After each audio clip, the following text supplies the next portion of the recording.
स्वराज्याचे संस्थापक राजे छत्रपती शिवराय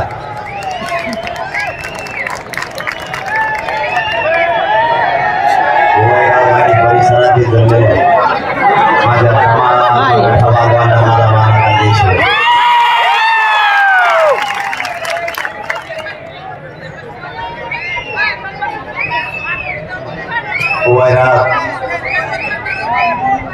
या शहरात आपण बैठक लावायची सांगितलं होती. तुम्ही तसा आवाज घेतला.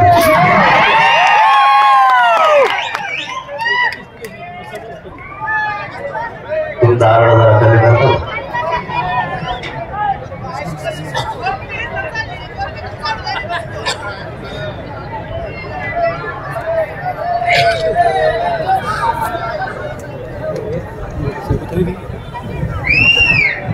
मराठा आरक्षणाचा लढा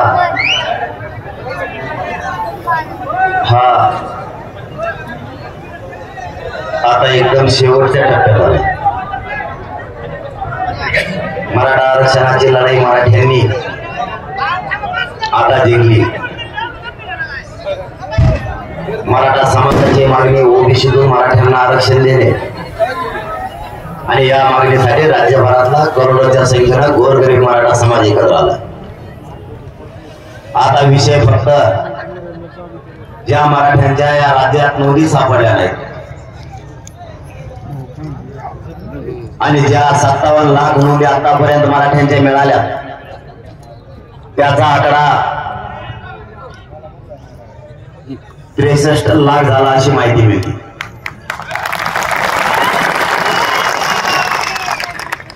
ज्या 57 लाख नोंदी सापडल्यात त्या माध्यमातून किमान आतापर्यंत 1 ते 1.25 करोड मराठ्यांना आरक्षण मिळालं. पण ज्या मराठ्यांच्या नोंदी सापडल्या नाहीत त्या मराठ्यांसाठी सगळ्या सोयऱ्याच्या माध्यमातून त्या अधिसूचनेची अंमलबजावणी करायची आणि ज्या मराठ्यांच्या नोंदी सापडल्या नाहीत त्या मराठ्यांना सगळ्या सोयऱ्यांच्या माध्यमातून आरक्षण द्यायचं. यासाठी मराठ्यांनी मुंबईकडे कूच केली. 3 महिने मराठ्यांचे यामध्ये सरकारने घालवले. आज देऊ उद्या देऊ असं करता करता 3.5 महिने उलटले आणि शेवटी एकदा मराठ्यांनी उठाव करण्याचं ठरवलं आणि सगळ्यांनी हात दिली चलो मुंबई आणि सगळे मराठी मुंबईला गेले. 2001च्या कायद्यानुसार 2012च्या कायद्यानुसार ओबीसीचं दिलेलं आरक्षण आणि त्या कायद्यात जर दुरुस्ती करायची असली तर अधिसूचनेशिवाय पर्याय. तुमची एखादी नवीन मागणी असली तर त्याचा अध्यादेश काढता येतो, त्याचा JR काढता येतो. परंतु ज्या कायद्यानं ओबीसीनं आरक्षण दिलं त्या कायद्यात जर दुरुस्ती करायची असली तर अधिसूचनेशिवाय पर्याय नाही आणि सरकारचं तीच करण्याची इच्छा नव्हती. सरकारला त्या वळणावर आणण्यासाठी आपल्याला मुंबईकडे गेल्याशिवाय पर्याय नव्हता. म्हणून मराठी मुंबईकडे निघाले. आपल्याला एखादा साधा प्लॉट किंवा एखादी जमीन जर घ्यायची असली तर जाहीर प्रकटन द्यावं लागतं. एवढ्या मोठ्या कायद्यात दुरुस्ती करायची आणि इतक्या 75 वर्षानंतर मराठ्यांसाठी या अधिसूचनेच्या माध्यमातून कायदा पारित होतोय. अधिसूचना होणं गरजेचं होतं. 15 दिवसात त्यांनी हरकत मागितल्या परंतु थोडासा घोळ त्यांनी घालून ठेवला. हरकती मागवण्याची तारीख केली 16 आणि अधिवेशन 15. काही लोकांचं म्हणणं होतं 10 तारखेला उपोषण का सुरू केलं. जर 16 तारीख सरकारने दिली तर तुम्ही 16 तारखेपर्यंत वाट बघायला पाहिजे आणि आपण 10ला का केलं त्याचं उत्तर आज व्हायरल मध्ये देतो. आतापर्यंत दिलंच नव्हतं मी कोणाच. कारण जर हे 16 दिवस 16 तारखेपर्यंत वाट बघितली असती आणि 15 तारखेला जर अधिवेशन होऊन गेलं असतं तर अधिसूचनेचा विषय कशातच घेतला गेला नसता. 10ला आमरण उपोषण सुरू केल्यामुळं सरकारला 15चं अधिवेशन 20 तारखेला घ्यावं लागलं. हे झालं उपोषणाचं यश. आणि 20 तारखेला सगळ्या सोयऱ्यांवरती त्यांना विधानसभेच्या पटलावरती चर्चा करावी लागली. म्हणजे अधिसूचनेचं सुद्धा अधिवेशनात रेकॉर्ड झालं. त्यांनी सांगितलं त्याला 3.5 लाख हरकती आल्यात, नंतर सांगितलं 6 लाख आल्यात आणि त्याची छाननी सुरू आहे, त्यानंतर आम्ही ते देतो. आणि ही विधानसभेच्या पटलावर आलाय. आता जर हे 15ला झालं असतं तर एवढा सुद्धा विषय विधानसभेच्या पटलावर आलाच नसता. कारण अधिसूचना घेताना आपण घेतली नाही. काय अडचण आहे का? मग गप्प सांग. आवाज ते तसा नसं दिसलं नाही दिसून तरी काय करतात.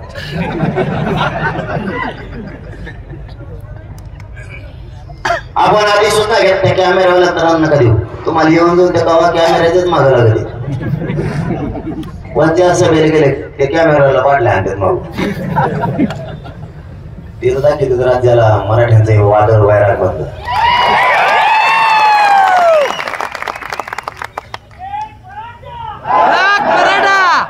अधिसूचना स्वीकारताना आपण आपल्या स्वीकारले नाही, मुख्यमंत्री साहेबांकडून घेतली आणि जाताना सांगितलं गुलालाचा अपमान होऊ द्यायचा नाही.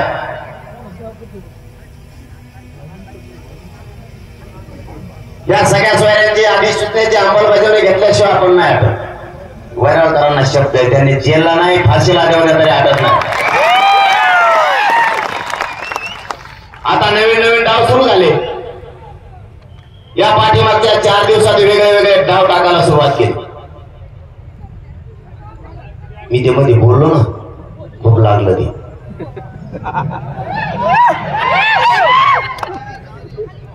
तुम्हाला लागलं असं? नाही तुम्हाला नाही म्हणत त्यांना, तुम्हाला तुमच्या तर मनासारखंच झालं. मी काय वाईट नाही बोललो. माझ्या बापजादे मराठी करोनाच्या संख्येने 6 महिने झाले लढताय. आज देतो उद्याला देतो करून तळपायाच्या आग मस्तकाला गेली. कारण मी शेतकऱ्याचा खानदानी पोरगा आहे. मी नाही सहन करू शकत तुमचा अन्याय. तुम्ही आज उद्या करताल. हे मित्र तो तुमच्याशी करण्यासाठी आंदोलन उभा नाही केलं. माझ्या जातीला न्याय मिळावा म्हणून हे आंदोलन उभा केलेलं आहे. तुम्ही आज देणार उद्या देणार म्हणणार, याला 6 महिने उलटले.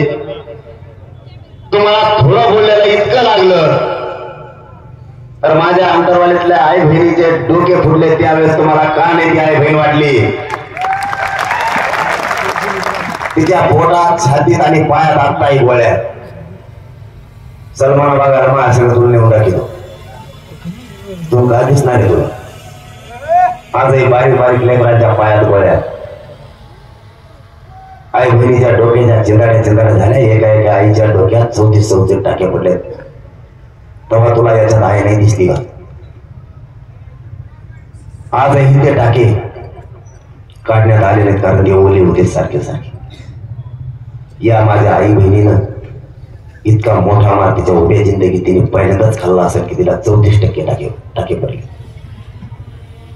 एका 9 वर्षाच्या लेकराच्या पायात गोळी शिरली एका मुलीच्या, तर तिच्या पायातून 3 लिटर पाणी निघालं.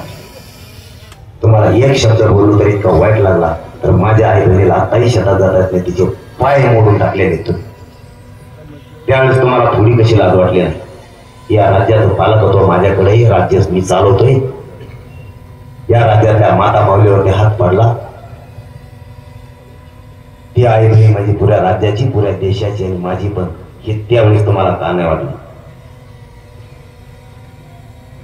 आज तुम्हाला स्वतःला बोलायला इतकं वाटत होतं. त्याला का वाटत होतं? तुम्ही त्याला मोजी. आता पुढचं सांगतो. मी कोणाला बोललो? नेत्या आणि पक्षाला, बरोबर ना? आणि मग मराठीचा आमदार त्याचे कोण बोलत? मी बोललो कोणाला? पक्षाला.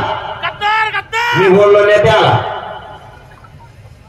आणि मराठ्यांचे आमदार आणि मंत्री म्हणतात आमच्या नेत्याला कोण बोलला, करा त्याला अटक. आणि ह्याच आमदाराला मंत्र्याला आम्ही याच्या अगोदर सांगितलं होतं नागपूरच्या अधिवेशनात सगळ्या सोयऱ्यांची बाजू मांडा. याच आमदारांना मंत्र्याला सांगितलं होतं आता जे अर्थसंकल्पीय अधिवेशन होतंय त्याच्यामध्ये सगळ्या सोयऱ्यांची बाजू मांडा. तेव्हा तुमच्या तोंडात काय शिवले होते का? तेव्हा नाही मांडले. नेत्याला बोललो तर सगळे तुटून पडले. म्हणजे निवडून आणायला मराठ्याचं आरक्षण कोण बोलायचं नाही.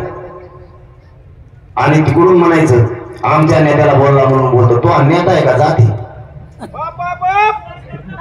आणि तुला ह्या मराठ्याने निवडून आणलं का? तो आहे नेत्याने? तो आहे नेत्याने काय कॅनडावरून मतदान आणलं होतं का? आणि तो आहे नेत्याच्याकडे उलटा पलटा चांगला केला मग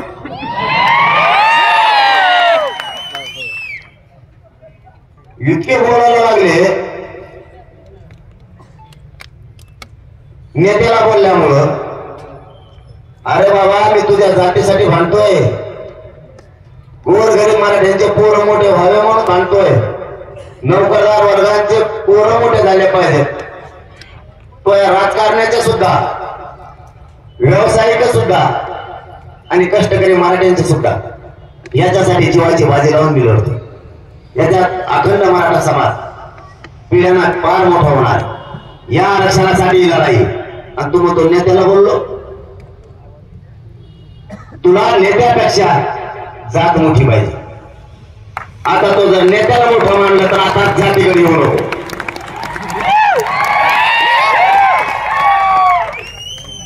ही एक प्रयोग झाला. आता 2-4 दिवसापासून नवीन प्रयोग सुरू झाला. आपण ते बोर्ड नाही लावले का? मी आता सांगितलं पाठीमागच्या गावात येतो पानगावला. आपण ते चलो मुंबईचे बोर्ड लावले. ते बोर्ड काढायला चालू केले. काय होत्या बोर्डावर लिहिलं असं दहशतवादी घडवण्यात येत आहे असं लिहिलं त्याच्यावर. उद्या सकाळी कापाकापी सुरू असं लिहिलं त्याच्यावर. तुला अडचण काय चलो मुंबईचं? त्याच्यावर काय लिहिलंय का? त्याच्यावर एखाद्या पक्षाचं चिन्ह आहे का? मग अडचण काय? सध्या काय आचारसंहिता लागली का? मग बोर्ड काढू नको. अरे तुम्ही त्या बोर्डरचा फोटो काढता पण माझ्या मराठ्यांच्या हृदयातला फोटो काढणार का? आणि मी तुम्हाला फोटो शिकत नाही. त्यांचं एकच दुःख नाही माझ्या बाप मराठ्यांना. मी त्यांना फोटो तर नाही मॅनेजर होते. ते म्हणजे एवढी सिद्धीच आपल्याला भेटत नाही. आता नवीन डाव सुरू केला त्यांनी बोर्ड काढणे. बरं आता काढले. पोलीस काढते बरं का बोर्ड. तुम्हाला सांगतो पोलिसाला दोष देऊ नका. त्यांना काढून देत म्हणून ते काढतात. मी एका जागेवर PSI ला फोन केला. म्हणलं तुम्ही बोर्ड करून काढायला लागले? ते म्हणले वरून ये. म्हणलं वर तरी किती ठेवा? मग थोडा वर सरकवलं मीच आणि वर फोन लावला. म्हणलं तुम्ही कमून आदेश दिले? ते म्हणले वरून ये. मग आणखी थोडा वर सरकवलं. म्हणलं ही मिस्टेक काय झाली बोर्ड काढायची? तेव्हा मी म्हणला वरून ये. मग कमिशनरला फोन लावला. ते म्हणले आणखीन वर ये. मग मी आणखीन वर सरकवलं. मी वर सरकायला घाबरत नाही. ते गृहमंत्र्यापाशी लफडे गेले. इथं तिथं नाही. म्हणलं असं आहे का? तुम्हाला एक गोष्ट माहिती आहे का? पूर्वी आपल्या घरात जर एखादा लेकरू जन्मलं त्याचा 5व्या दिवशी नाव ठेवायचे. आणि नाव ठेवायचे आत्या कान फुकीन आणि मग त्याचं नाव कानात ठेवी. सध्या देवेंद्र फडणवीस साहेब त्याच भूमिकेत. आत्यावनी पोलिसाच्या काना फुकी दे कर होणार. आत्याच्या भूमिकेत साहेब सध्या. त्यांच्या पोटातले नळ इतके फुगलेत मराठा अधिवेशन टम झाले. आत्या कानात बोलती आणि आमचं काय होईल? काढे बोर्ड काढा. मी सगळ्या महाराष्ट्रातल्या मराठ्यात सांगून टाकलं बोर्ड फक्त आपण नाही काढायचं. पोलिसांना म्हणा तुम्ही तुमचा काढून दे. म्हणजे गृहमंत्र्यावर येता येते. पोलिस बी काढून येतात कणाकण. ते बी ढेलेपणानं काढून नाही म्हणल्यापासून. बर आता नेले ना. आता आमचे होते चलो मुंबई. आता समजा तुमचे पुण्याच्याला बोर्ड लागले सगळेचे. चलो सोलापूर, चलो बार्शी. तुम्ही कोण लावणार? आमच्याच गावात ना. तू कुठं लावणार आहे आता? आमच्या गावात पोलिसांना फोन करायचा म्हणायचं काढून नाही, ते नाही नेला तर आपण बी काही म्हणत नाही, फाडा फडायच नाही. आपण घर बसत आपण दुसरी मोहीम सुरू केली, ती लगेच सांगून टाकतो वैरांमधून आणि सगळ्या राज्यासाठी सांगतो लगेच, सगळ्या राज्यांना सुरू करा उद्यापासून. एक जेव्हा पेपर घ्यायचा, मोठ्या अक्षरात लिहायचं मी मतदार, खाली त्याच्या मोठ्या अक्षरात लिहायचं पुढाऱ्याने माझ्या दारात यायचं नाही, आपल्या कवाडात चिपकून टाकायचं.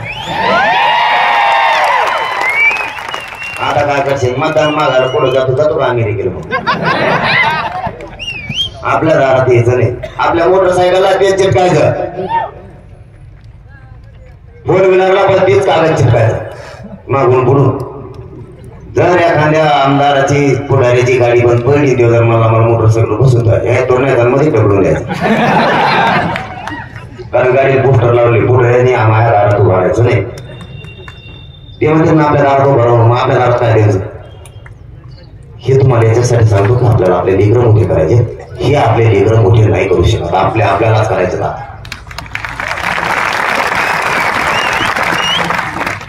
यांनी किती डाव टाकले, माझ्यावर असा डाव टाकलाय 2-4 दिवस झाले. यासाठीच नाही मिळली काय असते मला मिळत नाही.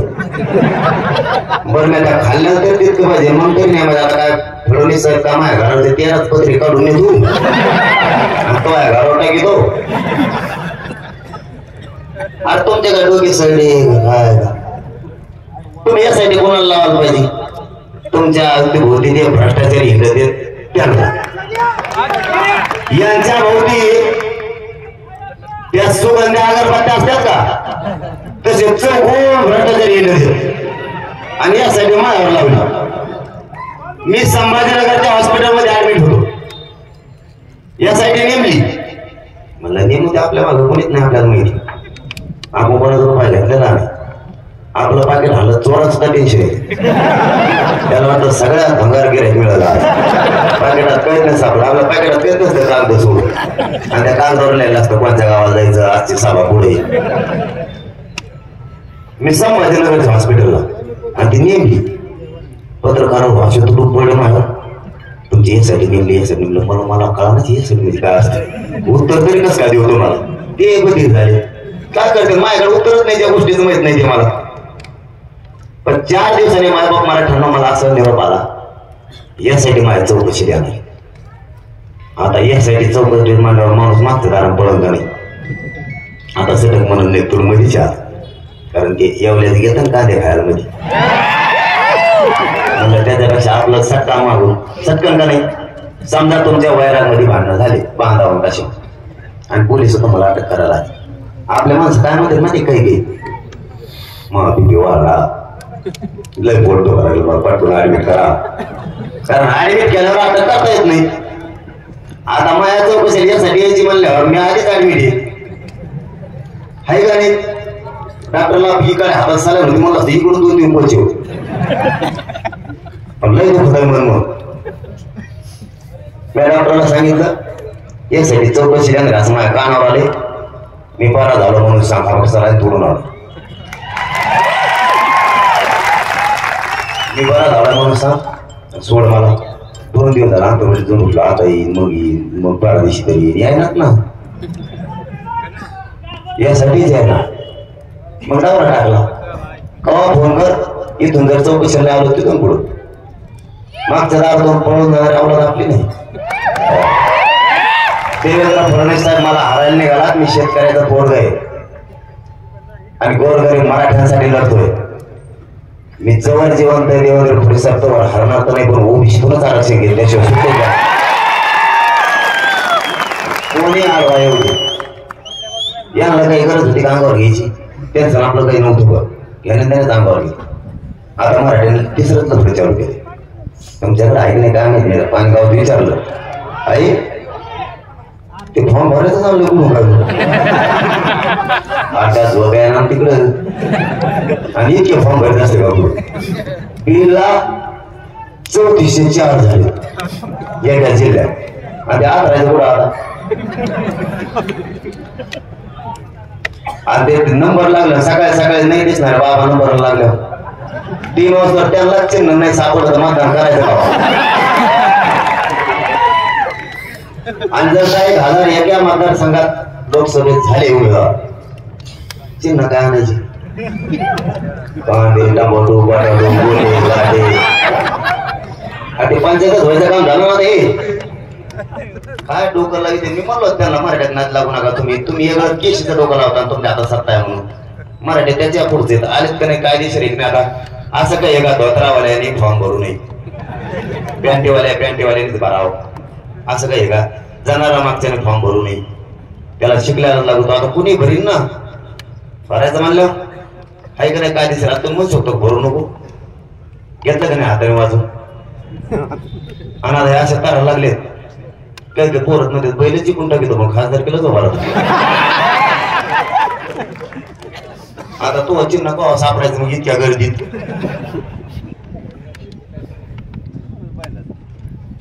अवघडच मिळ करून ठेवलाय. मला विचारते तुमची भूमिका काय मला मिळत लागा ना काय काय चाललंय पुढे. आपली मागणी ओबीसी आरक्षणातून आणि सगळ्या सवारीची अंमलबजावणी. आता शेवटचं सांगतो थांबतो. त्यांनी दिलं 10% आरक्षण, लोकसंख्या 28%, अर्ध किती होतं 14%. ही 10% कोणतं अर्ध कोणता गणित शास्त्रज्ञ येऊ बरं द्या नका 10 तर 10. ईसीबीसीच्या सगळ्या सवलती आहेत का आपल्या त्या 13% मागच्या सवलती होत्या त्याच्यात याच्यात सवलती नाही इंजिनिअरिंग नाही मेडिकल नाही तंत्र शिक्षण नाही MBBS नाही आणि मग काय दिलं त्याच्यात सवलती म्हणजे काय. दुसरं आता शिक्षक आणि पोलीस भरती लावली लगेच याची दाखल झाली स्टे आणण्यासाठी नाही मराठ्यांच्या पोराचा तिथं पण वाटवलं लगेच. आणि यांचा श्रद्धे देव फडणवीस साहेब ते फडणवीस साहेब सदावरती म्हणत असतो श्रद्धे देवेंद्रजी आणि त्यांनी आता याचिका दाखल केली म्हणजे की कोण देवेंद्र फडणवीस साहेबच देणार आणि दुसरी कोण घालवणारी भीतीच आणि दिलं 10% देऊ द्या. मी तुमच्या समक्ष 10% मान्य करतो पण कसं मान्य करतो हे ऐका. त्यांनी आणलंय माझ्यावर दबाव समजा पाठीमाग दबाव म्हणजे लांबून जवळ नाही जवळ येत नसतं आपल्याकडून आपल्याकडे तुम्ही आला मग सांगतो कसं येत नसतो मी का दादागिरीने बोलत नाही. आपला तांडा तसा आहे. हे 2 मागचं शोधून बघा 6 महिन्यात एकदा मंत्री चर्चेला आलेला टपर आपल्या व्यासपीठावर आला नाही तसले दादागिरी नाही. लांबून इथं देता बाबा म्हणते त्याच्यावर 10% घ्यायला लावा. ओबीसी कायदा सांगतो जर एखादी जात मागास झाली तिला ओबीसी आरक्षणात घ्यावा लागतं. मुख्यमंत्री अधिवेशनात म्हणतात मराठा समाज 10% मागास झालाय तर मग मराठ्यांना ओबीसी आरक्षणात का घेतला नाही. 50%च्या वरती का प्रवर्ग वेगळा घ्या तुम्हाला कळलं नाही. मराठा समाज 10% मागास झाला जी जात मागास झाली ती जात ओबीसी आरक्षणात घ्यावा लागत असते. मग मराठी 50%च्या आत 27% ओबीसी आरक्षणात का नाही घेतले वर का कारण वरचं टिकत नाही. मी त्यांना सांगितलं हे मराठी स्वीकारते पण कोणते मराठी ते 2-2.5 जणांनाच लागत आहे. 2 जणांची मागणी 2-2.5 जणांना लागतात तेवढ्यासाठी आमची मराठ्यांची नाही. आमची सगळ्या करोडो मराठ्यांची मागणी ओबीसीतून आरक्षण आम्हाला पाहिजे तेच आम्ही घेणार आणि त्या अर्ध घेत आणला आम्ही थोडं राहिलं आता सगळ्या स्वारीचं अंमलबजावणी. तुम्ही ते 10% ओबीसी आरक्षणात घ्या आणि ओबीसीच्या ज्या सगळ्या सवलती आहेत त्या 10% पाहिजे तर हे त्या 250 लोकांसाठी मंजुरी कोणीच काय बोला. मग काय करा हे निष्ठावाने म्हणजे मी हे जातीपासून फुटू शकत नाही. याला एकच पर्याय याला 10% स्वीकारायला लावा. यानं 10% न स्वीकारल्यामुळं राज्यात गुन्हा नोंदवला गेला नाही. 2018ला आपण ईसीबीसीचं आरक्षण दिलं त्यावेळेस मराठ्यांनी गुन्हा नोंदवला तर आपले 106 आमदार आले होते. यावेळेस मराठ्यांनी गुन्हा 10% देऊन उदाहरण नाही. या पोरावरती दबाव उभा करा आणि याला 10% आरक्षण घ्यायला भाग पाडा. जर 10% हो म्हणला तर समाज गुन्हा नोंदवला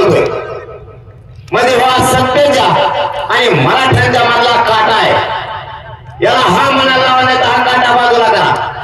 असा होणार नसला तर याला गोतवा म्हणून ती एसआयटी नेली. आणि मी त्या एसआयटीची वाट आज 7 दिवस झाले बघतो. कारण मी जर आज गेलो भावनिक लाट अशी येणार की यांचा सगळा सोपडा साफ होणार. आणि मी काय शान म्हणून नाही भाऊ, मी जेलमध्ये मोर्चाकडे बसतो कायद्याच. मी कधी आतले मराठीत कधी एक करत असतो. आत मराठा शिकत असतो मी. मुस्लिम बांधवाचं जर काही कैदी असले तर ते माझ्याकडूनच होणार तिला. त्याच्यात काही वंजारी धनगर बांधवाचे असले ते पण माझ्याकडूनच होणार. 12 बलुतेदारांचे जर काही कैदी आत असले तर ते पण माझ्याकडूनच होणार. जगन भुजबळचे सोडून बाकी सगळ्या माझ्याकडून मी आत्महत्या करीत असतो. आणि यांनी मायबापांना तुम्हाला सांगतो, यांनी माझी मान जरी कापली ना, म्हणून जरा मी ओबीसी हटातच नाही. आता मी देवेंद्र फडणवीस साहेबांना सांगितलं होतं तुम्ही माझ्या नादी लागू ना. तुम्ही गलत जागेवर खेळला. निष्ठावंताच्या आणि याडपाटाच्या नादी लागायचं नाही, कारण त्या दोघे तुम्हाला पुढं काही नसतं. मला तुमचं काही लागत पण नाही. मला ना तुमचे पैसे लागायचे ना, पद पैसे जन्म गावात जमत नाही, हिंदी जमत नाही. तसं मला काहीच लागत नाही तुमचं. माझ्यासाठी हेच पद लय मोठं आहे. मला यांनी काय कमी पडू दिलं नाही. माझं कुटुंब बाजूला सारलं आणि समाजाला मायबाप म्हणलं. ह्या मायबापाने माझ्या आई बाबा सुद्धा मला कधी आठवण नाही होती. त्याच्यापेक्षा मला दुसरं काय पद पाहिजे. मी आयुष्य आपण माझ्या समाजासाठी केलं. मी नाही आठवणार. मला तुमचं पद पण नको, पैसे पण नको, मला तुमची कशाची गरज नाही. मला पाहिजे गोरगरीब मराठीचे पोरं राज्यापासून केंद्रापर्यंत अधिकारी बनले पाहिजे. की ओबीसीतलं आरक्षणच पाहिजे. मग हे नाटक टेकले माझ्या पुढा करायचं म्हणलं टाका गुतून. मी गुतवायला तयार आहे तर कुणीच आहे ना. आणि मी गुतील्यावर मला एखाद्या पोलीस स्टेशन गाडीत घेऊन चालल्यावर 200 किलोमीटरवर पोरं आले झोपते मग त्या गाडीला. गावाने तुम्हाला जेलमध्ये आणि गाडीत टायर असं काढलं लोकांना उचलून टाकलं कोकण बी घेतो. आणि पुरेचे तुम्हाला एक आणखी सांगतो माझ्या बाबा, आपण दिलेले शब्द आतापर्यंत पाहिले ते तुम्हाला सगळ्यांना माहिती. फक्त मला एक प्रश्न विचारायचा तो, देवेंद्र फडणवीस साहेब म्हणते 10% दिलेलं आरक्षण मराठ्यांना मान्य. सगळे मराठी खुश आहेत. माझा प्रश्न मनापासून सगळ्यांनी सांगा, तुम्हाला 10% मान्य आहे का? आपली मागणी ओबीसी आरक्षणाला सांगितलं अंमलबजावणी हे सत्य आहे का? आणि हे सांगते मराठी खुश आहे. मराठी खुश नाही. तुमच्या भोवती 4-5 आमदार आहेत का ते खुश आहेत. मराठी नाही.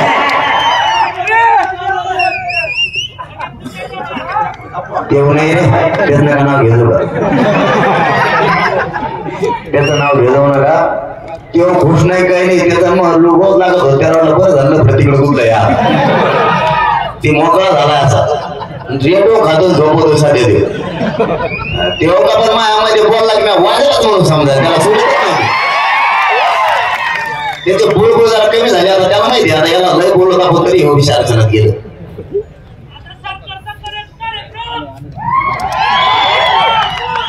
माझा शब्द तुम्हाला मी नाही आठवत आता. पण पुन्हा एकदा जर गरज पडली तुमच्या पाठबळाची मला आवश्यकता आहे ना, आशीर्वाद सुद्धा मला उघड पडू देऊ नका. कारण मी बोलतो फक्त माझ्या शरीरानं फक्त मला साथ द्यावी. आता शरीर साथ द्यायला फक्त शरीरानं साथ द्यावा. याच्या छातावर बसून आरक्षण नाही घेतलं तर खानदार सांगणार. उपोषण करू नका. तुम्ही उपोषण करू नका. करायला काय रागत नाही उपोषण करू नका. तुम्ही पाहिजे लढायला.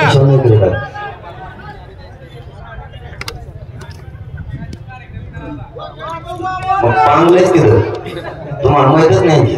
हे पांगलंय कुठं गणित माहिती तुम्हाला. मान्य न्यायालयाने सांगितलं शांततेत रास्ता रोको करा 24 तारखेला. पुऱ्या राज्यात शांततेत केली. दुसऱ्या दिवशी सकाळी यांनी गुन्हे राज्यात दाखल केले. म्हणून तर मग मी मुंबईत चाललो होतो. कुठं चाललो होतो मग? कशात चाललो होतो? मला सागर बंगला उडत होई मी आलोच कवर गुन्हे दाखल करतो काय करतो तर ते तिकडून म्हणते सागर बंगला शासकीय स्वागतासाठी उघडा आहे आणि मी 8 किलोमीटर केलं की सगळे दराजे बंद करून ठेवले सगळे पोलीस आले कुठून जातो त्याला देखील मी किती काय देऊन देखील मी असे किती हे गुन्हे जाणून बुजून दाखल केले म्हणून ही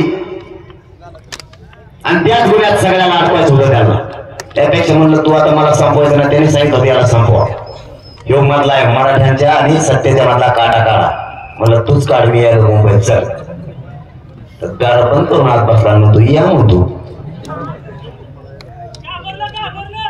माय बाबा तुम्हाला शेवटचं सांगतो गुन्हे माग होणारे पण सगळ्या सोयऱ्यांचे मिळणारे मी हटत नाही तुम्ही काळजी ना करू थोडे दिवस सहन करा आपण लोकांसाठी गुन्हे अंगावर घेतले राज्यकर्त्यांसाठी घेतले